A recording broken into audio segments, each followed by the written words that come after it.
Hey everybody, welcome back. We are back in studio now. Coming up at the end of this month is a really important conference. And if you've been with us here at Channel 4 for a little while, for the past couple of years, this is a conference that we have highlighted because one, it is important for the community to be aware. And two, there are many instances in Western New York of the very topic that we are going to cover with this segment happening here.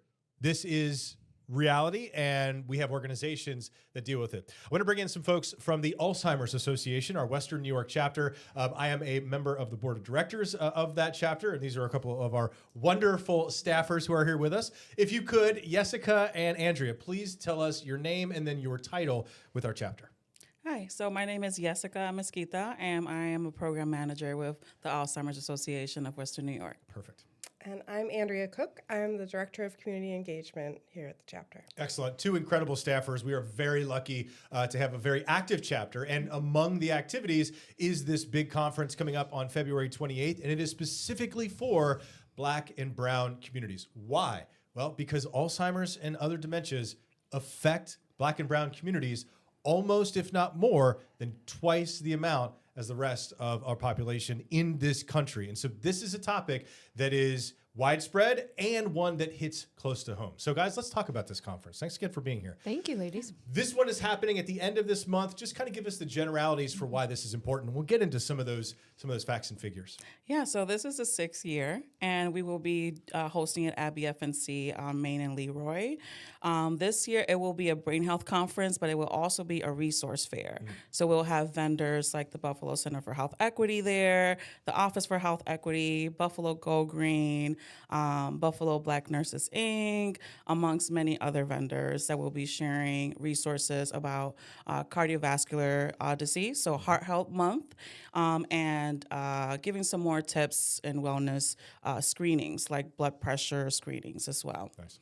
And how does heart health connect to dementia and Alzheimer's? Nice. Yeah, so heart health and brain health are really closely connected.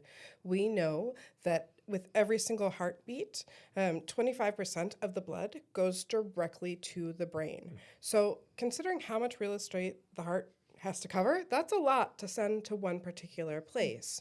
So if our hearts are not performing well, our brains are suffering as well. And in the last year, there's been some really exciting research showing that the same techniques that we know about that are important for heart health can also reduce one's risk for having cognitive decline later in life as well. Wow. Things like diet, exercise, health monitoring, making sure that things like blood sugar, blood pressure, things like that are in check, and making sure that if you have anything kind of out of whack, like blood pressure, diabetes, things like that, keeping a close eye on that and treating that is good for your brain as well. And it also is a really good way to approach this disease. I mean, just in our interactions, of course, over the past several years, we know that this is a scary disease. It's terrifying because there's so little known about it and there's so little you can do to actually prevent the full onset. But what we're talking about now, there are some preventative things you can do. There are steps you can take to make your heart healthy right now. You know, your next move could make your heart healthy. So we are talking about, in this way, kind of a preventative approach to this disease by looking at other areas of the body that are impacted, right? I mean, that's the idea. Yeah, there's some new research that suggests that up to 40% of cases of Alzheimer's and dementia can potentially be prevented just by using these simple lifestyle factors. Oh my goodness. That's huge. Now, I say simple, but simple doesn't mean easy, That's right? Simple meaning, okay, we know how to do this, but actually putting these steps in place, diet, exercise, those sorts of things, that's easier said than done, right? No one really wants to take that on if it's not part of their typical habits. Yeah, and if I could just share a little bit more, culturally speaking, a lot of us that are in our brown and black communities, we don't often think or consider that we could eat healthier. So we do have access to healthier nutritional meals and foods and seasonings. However, sometimes with cultures, it's hard to break from those traditional, wholesome, lovely meals, right? But there's always that possibility that we can afford healthier cooking and healthier meals by connecting with like dietitians or nutritionists to lower like blood pressure, you know? So those are some other things that I think it's important to bring up and highlight, especially with Black History Month, is that adding and incorporating those healthier options and those healthier decision-making skills and starting younger within our families can also teach the younger generation of how to adapt those healthier habits, right? Great. Can I mention real Please. quick? Go ahead. So we just secured this, and I'm very excited about it. But the UB School of Nutrition is going to be at our resource fair. So great group of folks to talk to. And the exciting thing is they're bringing something called a smoothie bike. So you get to pick I've out seen your this. ingredients, and there's a blender attached to the bike. Nice. And then you hop on the bike and you ride the bike to actually mix up your smoothie. Make your smoothie. cool. Yep. I like that. Very Very cool. A huge part of culture is clearly, obviously, Right. the food, Yes. and we're not saying don't eat the food that is, part of your culture, right? But you can swap some things out type thing to improve that diet. All right, let's talk about these racial disparities in the diagnosis of Alzheimer's and dementias, in the caregiving, even in the research. The research is showing us that the Black community, they're twice as likely to get Alzheimer's than white Americans. Why have you seen that? Why is that? A lot of racial inequities, historically speaking, systemically, discrimination, a lot of those play a big factor in that. And also late diagnosing. So if early diagnosing and early treatment and prevention happens, then individuals can have access to health care and they stay on treatment. But unfortunately, that's not the case with Black Americans. And we definitely want to see that improved. Jessica, is a part of the problem, particularly with Black Americans and or other brown communities as well, a lack of trust or faith in the medical system. And the reason I that comes to mind is because you talk about a late diagnosis. It's almost like if you had more faith in the system, maybe, and you trusted it, you would be going to the doctor sooner, and maybe you'd be able to see or catch these problems sooner, right? Oh yeah, definitely. And I could share a little bit of my personal experience. So my grandmother, who's now in heaven and has passed, her name is Yolanda Amezquita, and she actually suffered from heart conditions. And so this conference this year speaks a little bit personally to me because we're not only focusing on brain health, but also heart health. And that mistrust is huge, because if you don't connect with your provider that maybe doesn't speak your language or doesn't look like you, then you may not share as much information about your health and some of the things that are coming up, whether that's pain, or whether that's discomfort, whether that's memory or concentration issues. Those conversations won't come up if you don't naturally feel comfortable with your provider. But also, if your provider doesn't ask those questions, it's the provider's job really to follow up with their client, their family members, if they go to an appointment with a caregiver, and share those follow-up steps. It's huge. It's not enough to just provide a diagnosis. Individuals need follow-up steps. Yeah. Now that I have this diagnosis, what do I do What do I next, do? right? Yeah. And then delaying a diagnosis for heart health, which could lead to this, or just Alzheimer's, dementia in general. Can you explain how that can really put a person behind? Either one of you. Yeah, so there are some new treatments that are available for Alzheimer's disease that are really exciting because they can actually slow the progression of the disease, help a person stay in the early stage longer. But those medications are only available to folks who are in the early stage, just starting to develop symptoms when they're diagnosed. unfortunately, these medications, they were originally tested on folks who were in the middle stage of the disease to see how they could be helpful, and all of those trials failed. Yep. It wasn't until they kind of moved it back and started testing it on people who were earlier on that they saw a real impact. So it's really important to get to the doctor as soon as someone starts noticing changes in themselves or a loved one, in order to have these options, right? In order to be able to have the opportunity to take advantage of these treatments, because so often I think we have a tendency to not want to deal with it, right? Delay, I'm going to wait, maybe it's nothing. And if we do that, sometimes it's too late to take advantage of these things once we do get a diagnosis. This is why I think it's really important, and why we are really lucky that we have access to the Alzheimer's Association here in Western New York.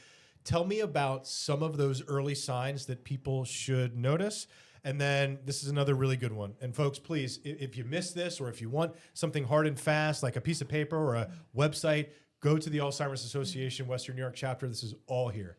What are some of those early signs? And what if you were going yourself, or if you're going with like a loved one or a caregiver, what questions should you start to ask? Just again, those early onset. Yeah, so I think with Alzheimer's disease in particular, the first thing that we start to see are memory changes.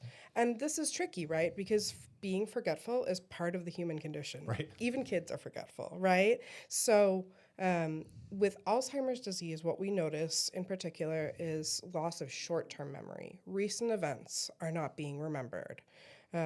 Forgetting your password when you just reset it, that's normal type of stuff, right? But if the person is forgetting things that just recently happened, that can potentially be cause for concern.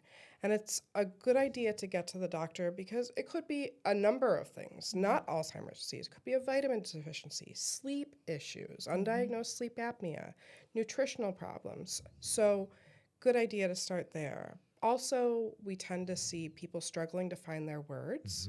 This can also come with stress and loss of sleep as well, right? So it's tricky, but I think that those are some of the things that we see early.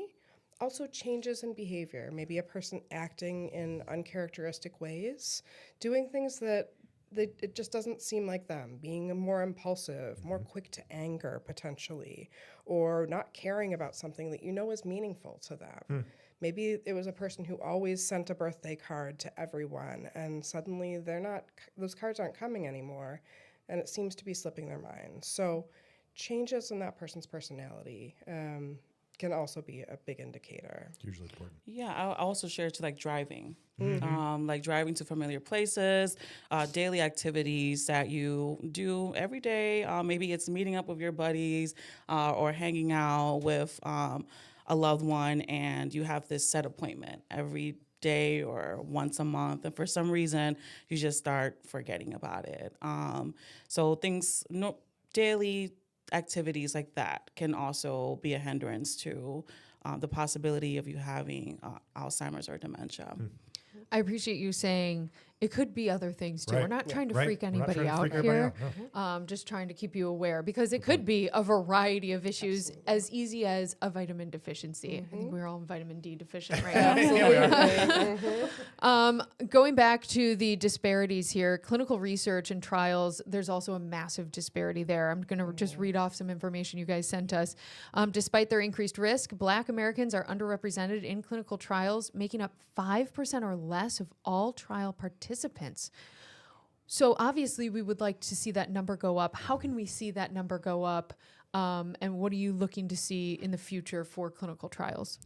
Yeah, with this, it comes back to the health system, right? And the inequities. So if providers were more willing to provide those resources like trials in their community, then individuals will have access to those trials, right? So we need providers to step it up, share the resources. Don't be fearful that you might insult your patient or your client or the caregivers. Provide the resource, provide the additional support. I always share with individuals in the community, has your provider done a knowledge is a test. A memory screen. Memory screen, yes. A cognitive test that can be done as simple as maybe asking 2 or 3 questions during the appointment, you know, instead of having invasive screenings like MRIs and PET scans or spinal testing or blood testing, which again brings us back to the mistrust in the medical industry. So we want individuals to be able to understand that there's options, and you have the choice to make that option. Individuals, yes, they might have early diagnosis or late diagnosis of Alzheimer's or dementia, but that still doesn't mean that providers should not honor the choice to choose for a treatment or for testing to be done. Definitely. Those memory screens that Jessica mentioned, that should be part of your annual physical that you get. That is a Medicare benefit. And a lot of physicians, practices are busy. We know that sometimes it takes time to get into your appointment. Excuse me. But that should be something that is done. And I think, unfortunately, sometimes providers gloss over it because they've got other bigger fish to fry, right? But if that's something that you're concerned about, I would say absolutely ask your doctor to do that, to take some time and ask for recommendations. Perhaps they'd be willing to give you a referral to a neurologist for more comprehensive testing to kind of get to the bottom of it. Because again, it can be other things. So thinking like, oh no, this is going to be the worst. This is the worst news. I don't want to know. That's not helpful because it's maybe something that is very easily treatable. All right, let's one more time. If we could throw up the graphic for the event, if you guys could give us the logistics one more time, so people can, and if they need to bring anything or be mindful of anything before the event. We highly encourage early registration. So there's pre-registration. So we do have the option of joining on Zoom or in person. Great. So as you can see on the flyer, there is a link there, but there is also a phone number. So you can call in to register, or you can register through the link provided. And if you have any questions, you can call that 24/7 helpline that can help with addressing some of those questions. And there will be food served. Oh, nice. So first come, first serve. So get there at noon. We start the conference promptly at 12:30 with some of our guest speakers and keynote speakers, which will be Kelly Wolford from Erie County Office of Health Equity, Ian Barrett from Kaleida Health, and Amini James from Erie County Social Services. So they'll be our keynote speakers, and then we'll have 2 really fun, interactive activities going on too this year. All right, very good. Saturday, February 28th, 12 to 3:30. Thank you, ladies, for joining us. Thank you. Thank you. And we will see you tomorrow.